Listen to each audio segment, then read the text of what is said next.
افلا يتدبرون القرآن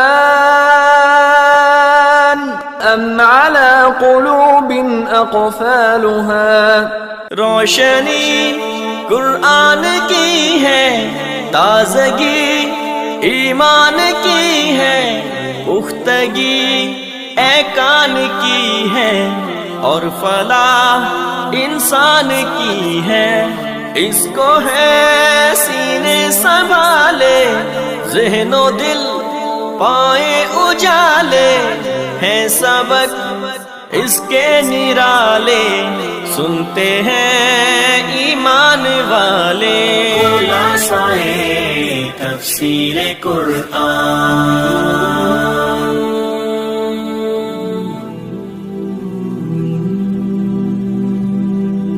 وبرکاتہ.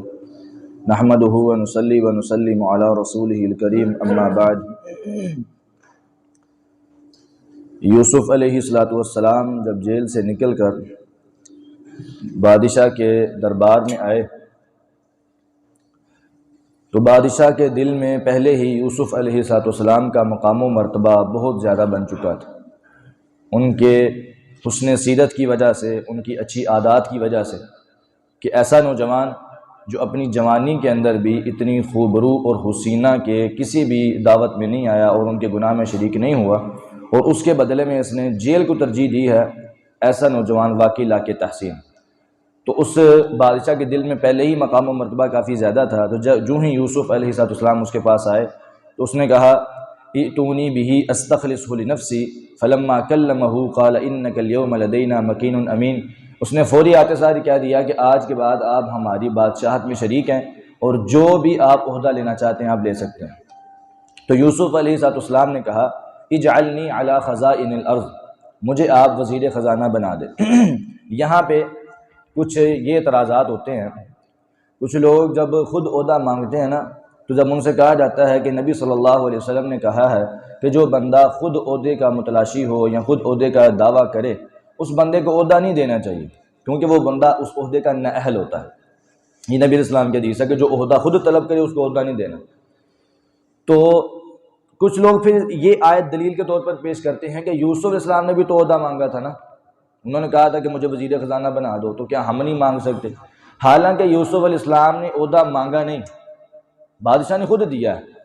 اس نے کہا، بادشاہ نے پہلے اختیارات دیے ہیں کہ آپ ہماری بادشاہت میں شریک ہیں، جو آپ عہدہ لینا چاہتے ہیں آپ لے سکتے ہیں. تو ایک انسان کے اندر جس چیز کی اہلیت موجود ہے وہ کہتا ہے یار میرے اندر یہ والی اہلیت ہے، میں یہ والا کام زیادہ اچھی طرح کر سکتا ہوں، تو ٹھیک ہے. یہ انہوں نے مانگا تو نہیں ہے، یہ بادشاہ نے خود دیا. تو اس سے یہ غلط استدلال کرنا کہ عہدہ جو ہے وہ مانگ لینا چاہیے، یہ نہایت غلط ہے. حدیث کے مطابق بالکل یہ بات درست ہے کہ کسی بھی انسان کو جو عہدہ خود مانگے اس کو وہ عہدہ نہیں دینا چاہیے.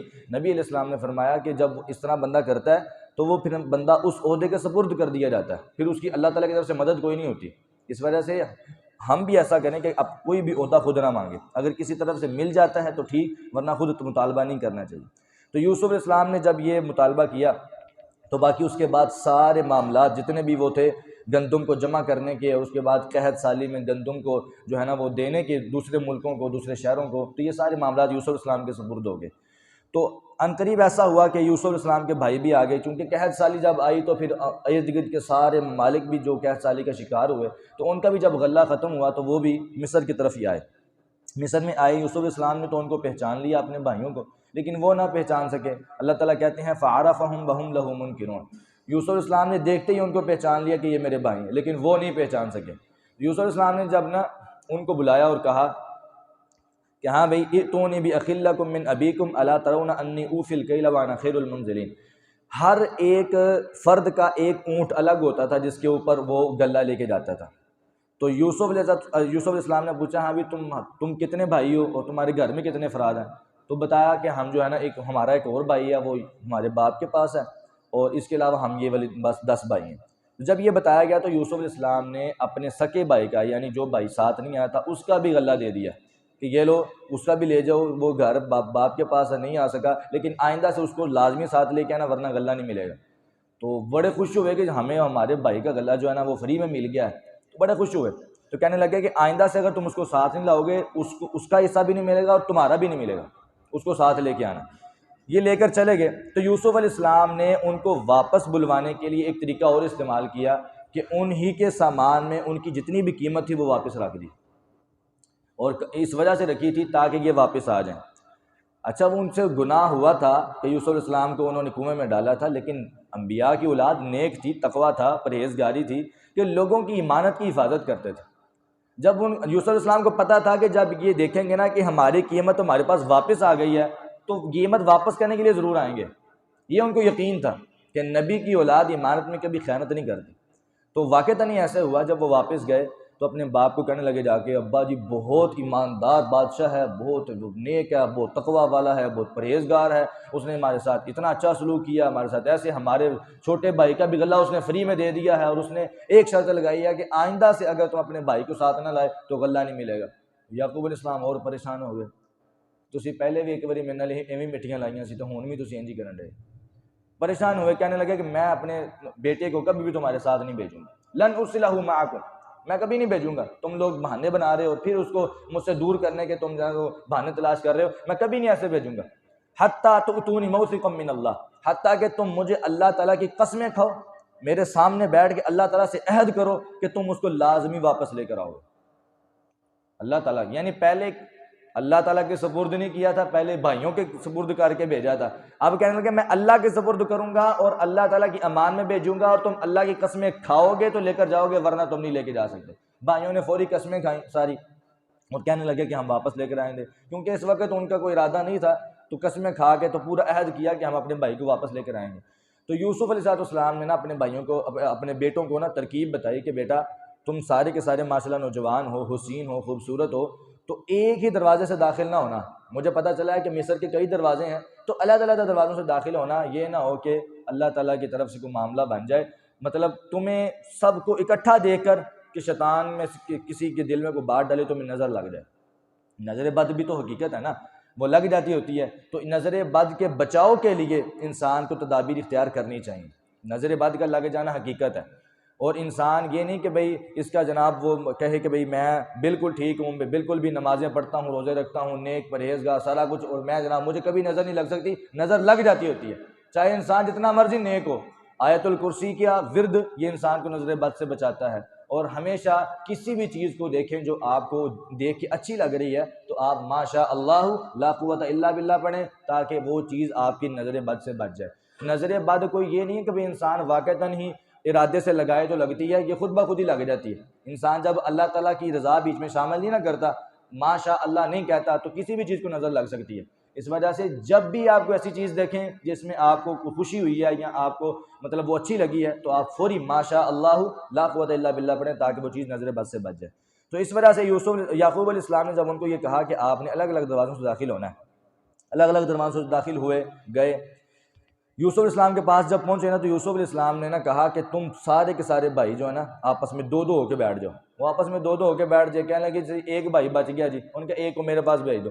ایک کو جب وہ بنیامین تھا وہ چھوٹا، اس کو جب اپنے پاس بلایا تو کہنے لگے کہ بھئی ولما دخلوا علی یوسف آوی الیہ اخاہ قال انی انا اخوک، جو کہنے لگے میں تیرا سگا بھائی ہوں، میرا نام یوسف ہے، میں ساری تفصیل تمہیں بعد میں بتاؤں گا، پہلے تمہیں اپنے پاس رکھنا چاہتا ہوں، میں اپنے پاس رکھنا چاہتا ہوں، میں تدبیر سوچتا ہوں، تم جاؤ۔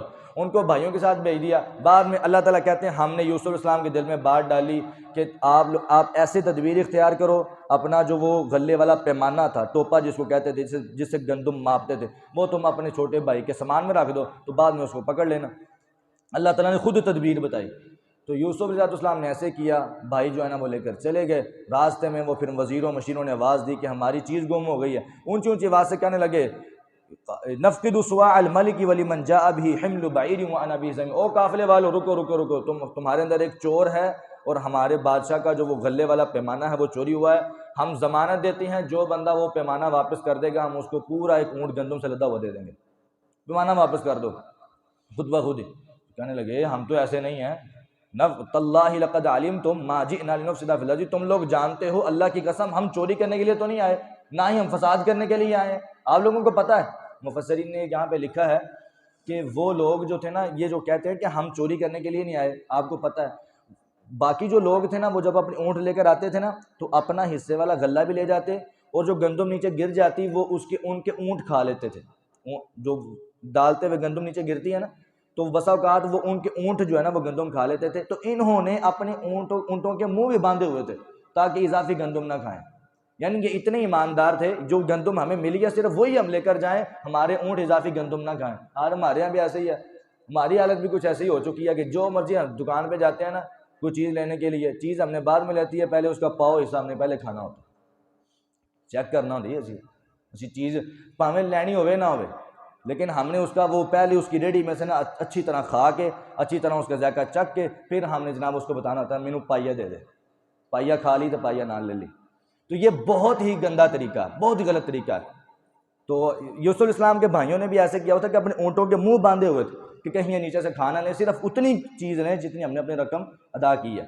تو کہنے لگے کہ آپ کو پتہ ہے کہ ہم فساد کرنے کے لیے نہیں آئے، نہ ہم چوری کرنے کے لیے آئے، آپ کیسے ہم پر الزام لگا سکتے ہیں؟ کہنے لگے نہیں، آپ کی تلاشی ہوگی. پھر تلاشی لے لیں. پہلے سارے بھائیوں کی تلاشی ہوئی، کسی میں سے نہ نکلا، تو پھر بعد میں چھوٹے بھائی کی تلاشی ہوئی تو اس میں سے نکل آیا. تو یوسف علیہ السلام کے بھائی کہنے لگے یہ کیا، فوری ان کی آنکھیں دنگ رہ گئیں. تو کہنے لگے اپنی غلطی کو چھپانے کے لیے، اچھا ٹھیک ہے، ان یسرق فقد سرق اخ له من قبل، اگر اس نے چوری کیا ہے نا تو اس کے بھائی نے بھی پہلے ایک مرتبہ چوری کی تھی، کہتا بھائی بھی چور سی تھے، بھی چور ہی نکلے. تو اپنی غلطی کو چھپانے کے لیے اپنے بھائی پر ڈال دیا. یوسف علیہ السلام نے نا ان کی بات کو اپنے سینے میں چھپایا اور ظاہر نہیں کیا. کہا کہ انتم شر مکانا، تم بہت بری جگہ پر کھڑے ہو، بے وقوف لوگو، تمہیں پتہ بھی ہے کہ تمہارا بھائی کسی بھی چوری میں ملوث نہیں ہوا اور تم اپنے بھائی پر الزام لگا رہے ہو جو تمہارا بھائی تمہارے پاس نہیں ہے. واللہ اعلم بما تصفون، اور اللہ سب سے زیادہ جانتا ہے جو تم بیان کر رہے، تم سچ بول رہے ہو کہ جھوٹ بول رہے. اس طرح کی باتیں کی. پھر کہنے لگے عزیز مصر دیکھ لو، مہربانی کرو، ہمارا باپ بہت بوڑھا ہے اور وہ اس اپنے چھوٹے بیٹے کے بغیر نہیں رہ سکتا. فخذ احدنا مکانا، تیری مہربانی ساڈے جو کسی نے پھڑ لا انہوں چھڑ دے، اس کو چھوڑ دو، ہم میں سے کسی کو پکڑ لو.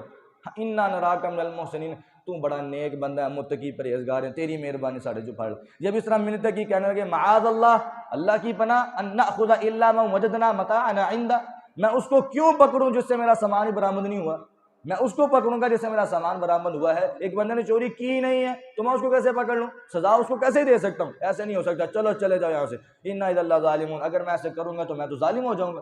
جب اس طرح کی بات کی نا تو ان میں سے جو بڑا تھا نا وہ کہنے لگا قال کبیرہم الم تعلموا ان اباکم، آپس میں میٹنگ کر رہے ہیں، مشورہ کر رہے ہیں، او تینوں پتہ نہیں تسی پہلے کی کیتا یوسف دے نال، آپ لوگوں نے پہلے بھی یوسف کو ایسے ہی لے کے گئے، بعد میں واپس نہیں لے کر آئے، باپ کی نظروں سے پہلے تم لوگ اوجھل ہو گئے ہو، اب دوسرے بیٹے کے ساتھ بھی ایسے کر رہے ہو.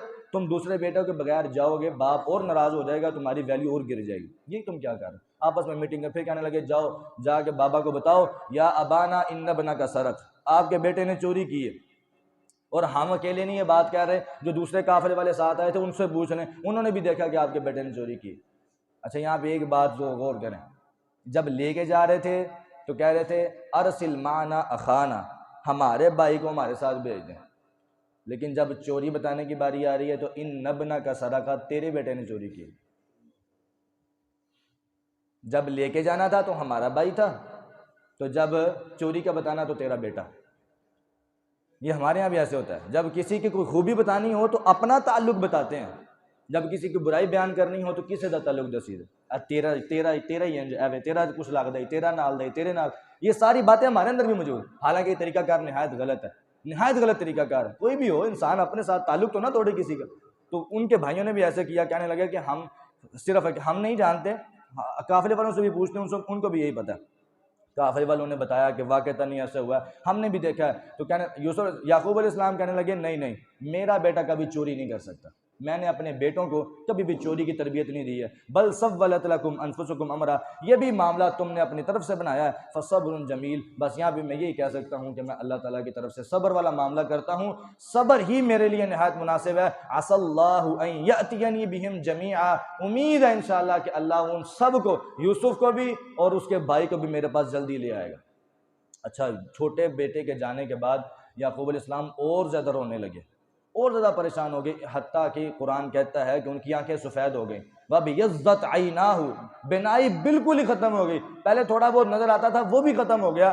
وَبِيَضَّتْ عَيْنَاهُ مِنَ الْحُزْنِ فَهُوَ كَظِيمٌ، جب ایسے ہوا نا تو بڑے پریشان، نہایت پریشان. بیٹے کہنے لگے ابا جی کیا ہو گیا، ہم نے تو اب کچھ بھی گناہ نہیں کیا، اب ہماری طرف سے کچھ نہیں ہوا، آپ کے بیٹے نے جو ہے نا ویسے کیا. تو کہنے لگے چپ کرو، میں آپ لوگوں کو کچھ نہیں کہہ رہا. انما اشکو بثی وحزنی الی اللہ، میں تو اپنے غم کی شکایت صرف اللہ تعالیٰ کے سامنے رکھ رہا ہوں.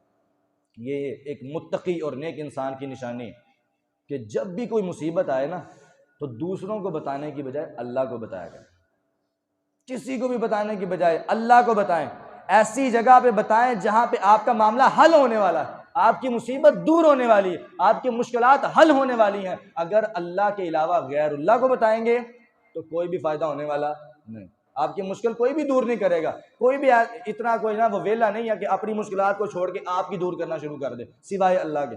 اللہ تعالیٰ ہی سب کی مشکلات کو دور کرنے والا ہے۔ کوئی بھی انسان ہو، کسی بھی وقت کوئی بھی پریشانی مصیبت آ جائے، اللہ کے سامنے بیان کیا کریں اور تنہائی میں 2 رکعت نفل نماز پڑھ کے اللہ کے سامنے اپنی مشکل رکھیں اور کہیں یا اللہ یہ مشکل آ گئی، یہ مصیبت آ گئی، یہ پریشانی آ گئی، یہ پریشانی دور کر دے، میں اپنی تمام مشکلات کو تیرے سپرد کرتا ہوں، تیرے حل میں پیش کرتا ہوں، تو اللہ تعالیٰ فوری اس کی ساری مشکلات کو دور کر دے۔ اللہ کے سامنے بیان کیا کریں اپنے تمام مشکلات، تمام مصیبتیں۔ انما اشکو بثی وحزنی الی اللہ واعلم من اللہ ما لا تعلمون۔ پھر کہنے لگے اے میرے بیٹو اذهبوا فتحسسوا من یوسف، جاؤ یوسف کو بھی تلاش کرو، اس کے بھائی کو بھی تلاش کرو۔ حالانکہ گمہ تو چھوٹا بیٹا ہے، چھوٹا بیٹا جو ہے وہ چوری میں ادھر پھنسا ہوا ہے، لیکن کہا کہ یوسف کو بھی تلاش کرو اور اس کے بھائی کو بھی تلاش کرو، اللہ کی رحمت سے نا امید نہ ہو جاؤ۔ حالانکہ 40 سال گزر گئے ہیں، ابھی بھی اللہ کی رحمت کی امید باقی ہے، تو ہم ایک دن میں اللہ کی رحمت کی امید چھوڑ دیتے ہیں۔ ایک دن میں ہماری نا امیدی اتنی بڑھ گئی ہے کہ ابھی 1 گھنٹہ نہیں گزرتا ہماری نا امیدی جو ہے نا وہ عروج پر ہوتی ہے، وہ نہیں اینج نہیں ہو سکتا، یہ ہونا ہی نہیں، کیوں نہیں ہونا؟ اللہ تعالیٰ ہے کہ نہیں ہے؟ اللہ تعالیٰ ناممکن کو ممکن بنانے والا ہے کہ نہیں؟ اور جب تم نہیں تھے تمہیں ممکن اللہ تعالیٰ نے بنایا، تمہیں اللہ تعالیٰ دنیا میں لے کر آیا، تم بھی تو ناممکن تھے، تمہیں اللہ تعالیٰ نے ممکن بنا سکتے ہیں، تو اللہ تعالیٰ ہر ناممکن کام کو ممکن کیوں نہیں بنا سکتے؟ اللہ تعالیٰ کے سامنے کوئی چیز ناممکن نہیں ہے، اس لیے کوئی بھی چیز ہو اگر تمہارے سامنے ناممکن ہے تو اللہ کے سامنے وہ نہیں ہے۔ اللہ تعالیٰ سے مانگے وَلَا تَيْأَسُوا مِن رَوْحِ اللَّهِ، اللہ کی رحمت سے نا امید نہ ہو جاؤ، کیونکہ اللہ تعالیٰ کی رحمت سے صرف کافر ہی نا امید ہوتے ہیں۔ جب یہ بات ہوئی نا تو انہوں نے نا سارا اپنا مال اکٹھا کیا گندم لینے کے لیے، تو نہایت تھوڑا سا مال تھا، یعنی اسے 1 اونٹ بھی نہیں آ سکتا تھا غلے کا۔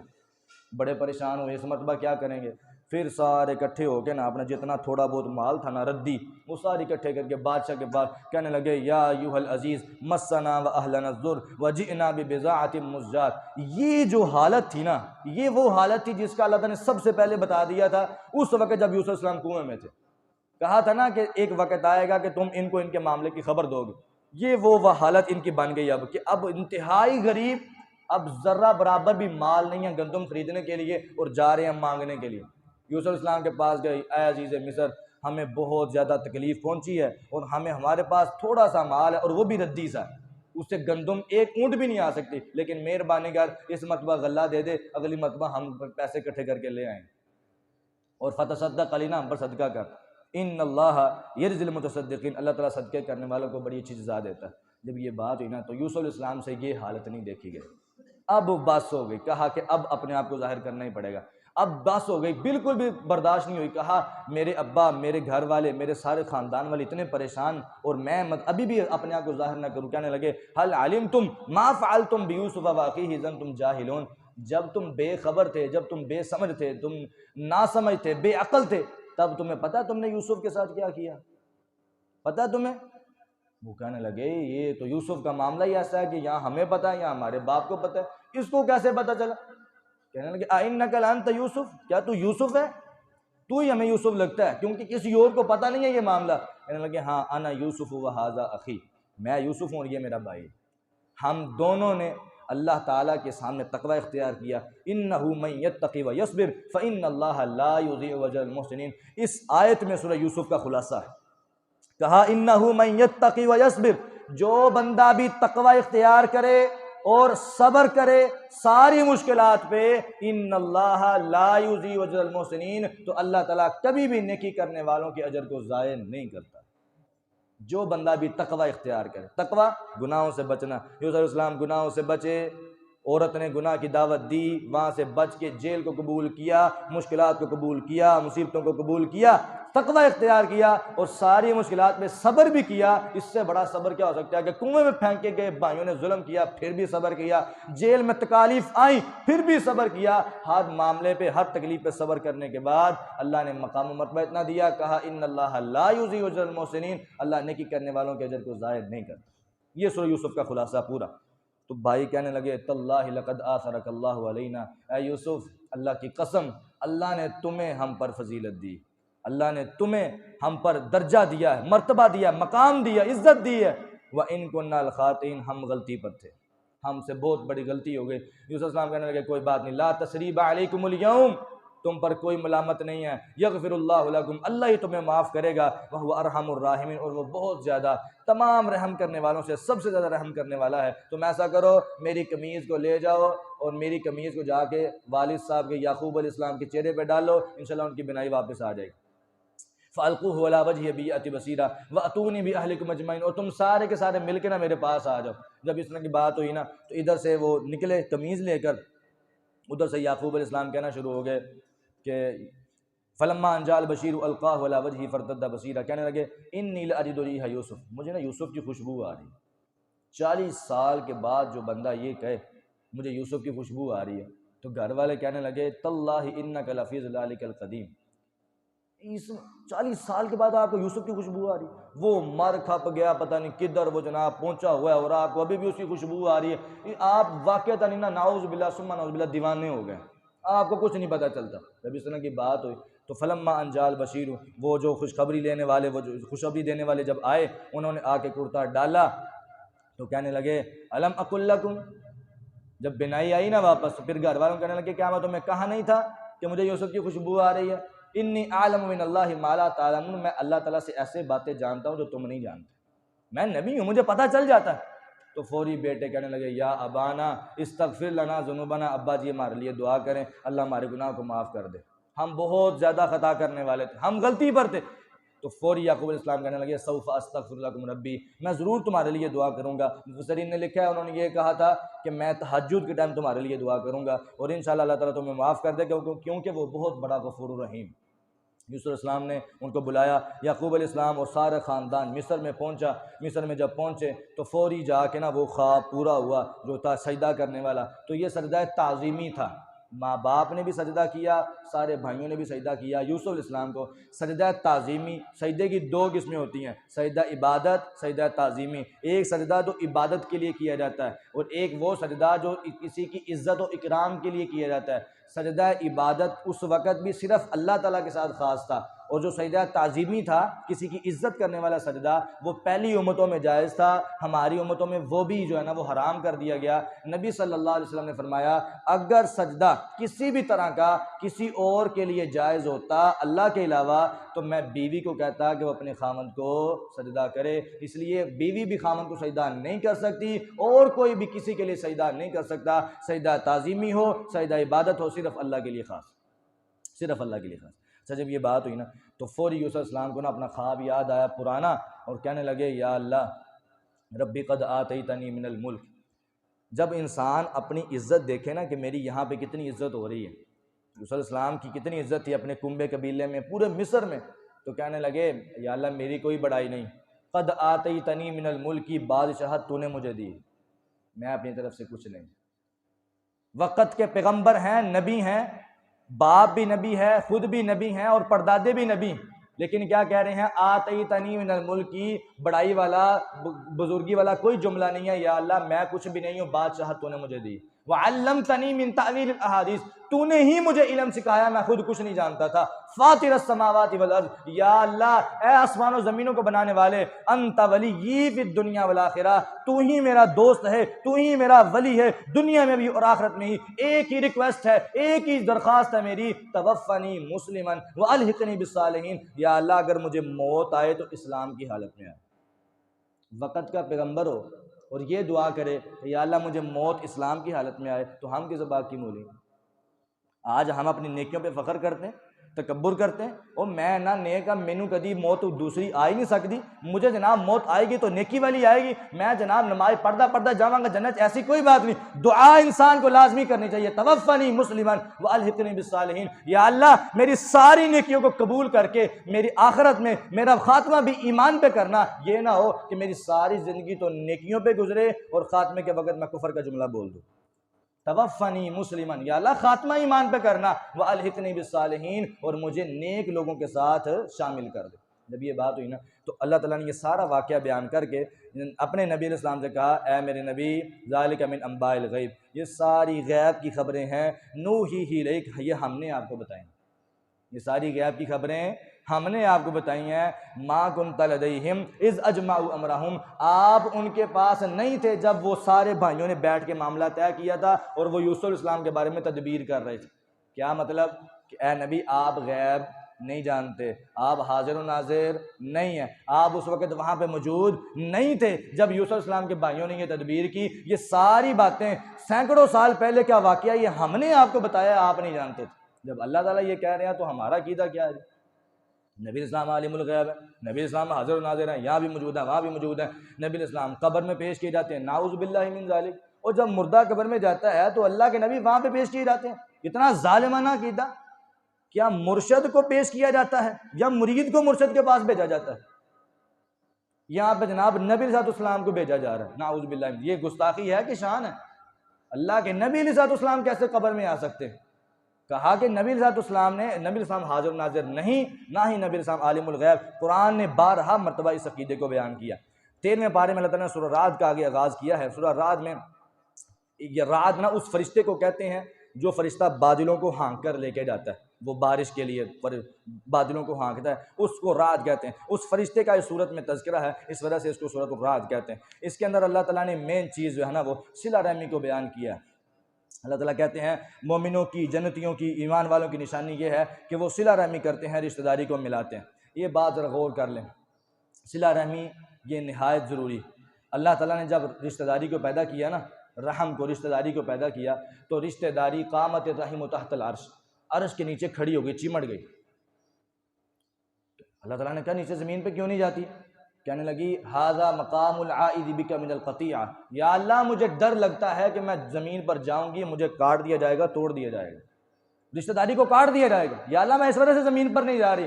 تو اللہ تعالیٰ نے کہا تھا زمین پر چلی جا، دنیا کے کسی کونے میں، کسی علاقے میں، کسی شہر میں، کسی ملک میں، جہاں بھی چلی جا، میں تیرے ساتھ وعدہ کرتا ہوں ان اصل من وصلک واقطع من قطعک، میں اللہ تعالیٰ اس کے ساتھ اپنا تعلق جوڑ لوں گا جو تجھے ملائے گا، اور جو تجھے کاٹے گا میں اللہ اس کے ساتھ اپنا تعلق توڑ دوں گا۔ جو رشتہ داری کو ملائے گا اس کا اللہ تعالیٰ کے ساتھ تعلق جڑ جاتا ہے، اور جو رشتہ داری کو کاٹے گا اس کا اللہ تعالیٰ کے ساتھ تعلق ٹوٹ جاتا ہے۔ آج ہم بڑے آرام سے کہہ دیتے ہیں اور تیرے بغیر میرا گزارا ہے، میں تو تیرے سے لے کر نہیں کھاتا، تیرے بغیر میں مر نہیں جاؤں گا، میں پھر بھی زندہ رہ لوں گا۔ بالکل حقیقت ہے، کوئی کسی کے بغیر جو ہے نا وہ مر نہیں جاتا، ہر بندہ کسی کے بغیر زندہ رہ سکتا ہے، کوئی کسی کو کسی کی ضرورت نہیں ہے۔ لیکن حقیقت یہ ہے رشتہ داری کو توڑنے سے یہ دیکھ تیرا حقیقت میں اللہ تعالیٰ سے تعلق ٹوٹ رہا ہے، اور رشتہ داری کو ملانے سے حقیقت میں تیرا اللہ تعالیٰ سے تعلق جڑ رہا ہے۔ تو آج اپنے چچا سے ناراض ہوتا ہے، اپنے بھائی سے ناراض ہوتا ہے، اپنے دوست سے ناراض ہوتا ہے، اپنے خاندان میں سے کسی فرد سے ناراض ہوتا ہے، در حقیقت تیرا اللہ تعالیٰ کے ساتھ تعلق ٹوٹ رہا ہوتا ہے، تمہیں اس بات کا اندازہ بھی نہیں ہوتا کہ تو در حقیقت اس سے نہیں اپنا تعلق ختم کر رہا، اللہ سے تعلق ختم کر رہا۔ اور اگر تو کسی سے ملاتا ہے، رشتہ داری کو جوڑتا ہے، کسی سے اپنا تعلق قائم کرتا ہے، تو در حقیقت تیرا اللہ سے تعلق قائم ہوا ہے، اس سے نہیں۔ یہ سوچ انسان کو ذہن میں رکھنی چاہیے۔ اگر کوئی انسان یہ کہتا ہے لو جی قاری صاحب نہیں میں نے اس پر کچھ بھی ظلم نہیں کیا، اس نے سارے مجھ پر کیے ہیں، تو میں کیوں معافی مانگوں جی؟ مان لیا کہ تم نے جو ہے نا کچھ بھی نہیں کیا، حالانکہ دونوں طرف سے کوئی نہ کوئی بات ہوتی ہے، لیکن پھر بھی مان لیا کہ تم 100% صحیح ہو اور وہ 100% غلط ہے، یہ بھی مان لیا۔ لیکن پھر بھی اگر تم معاف کرتے ہو نا، سلو کرتے ہو، تو پتہ کیا اللہ تعالیٰ نے فضیلت نبی سامنے بیان کی؟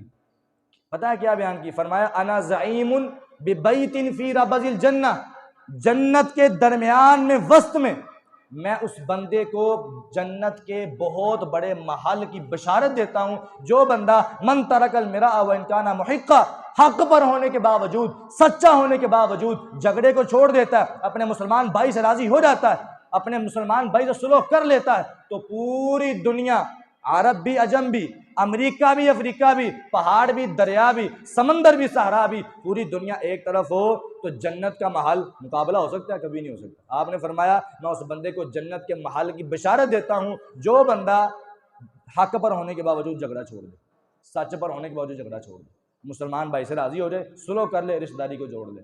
لیکن اگر تم ایسا نہیں نہ کرتے، رشتہ داری کو توڑتے ہو، پھر بھی کہتے ہو میری انا، میری میں جو ہے وہ خراب ہو جائے گی، میں پھر بھی صلح نہیں کروں گا، میں کیسے صلح کر لوں، میں کیسے معافی مانگ لوں، میری میں نہیں رہتی، میرا ناک نہیں رہتا، تو پھر یاد رکھ لو تمہاری کوئی بھی نماز، کوئی بھی عبادت، کوئی بھی روزہ قابل قبول نہیں۔ نبی علیہ السلام نے فرمایا ہر سوموار اور جمعرات کو نامہ اعمال اللہ کے یہاں پیش کیا جاتا ہے، فرشتے اس کو دیکھتے ہیں، اللہ تعالیٰ کو بتاتے ہیں یا اللہ اس نامہ اعمال میں روزہ بھی موجود ہے، نماز بھی موجود ہے، تلاوت بھی موجود ہے، ہر چیز موجود ہے، لیکن ایک مسئلہ ہے کہ یہ بندہ اپنے مسلمان بھائی سے ناراض ہے، بولتا نہیں ہے، قطع تعلقی ہے۔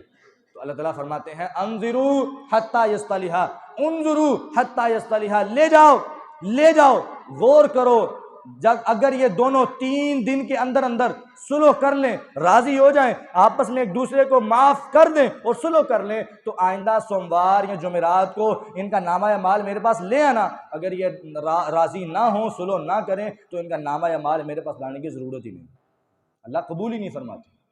تو بہت بڑا معاملہ ہے، کوئی بھی مسئلہ ہو معاف کریں، درگزر کریں، اللہ تعالیٰ جو ہے وہ آپ کو بہت زیادہ شان مقام عزت دے گا۔ نبی صلی اللہ علیہ وسلم نے فرمایا تھا کہ جو بندہ اللہ کے لیے جھک جاتا ہے نا، اللہ کے لیے اپنی میں ختم کر لیتا ہے، اللہ اس کو بلند کر دیتا ہے، اللہ اس کو عزت دیتا ہے، دنیا میں بھی اور آخرت میں بھی۔ اللہ ہمیں عمل کی توفیق عطا فرمائے۔ وآخر دعوانا ان الحمد للہ رب العالمین۔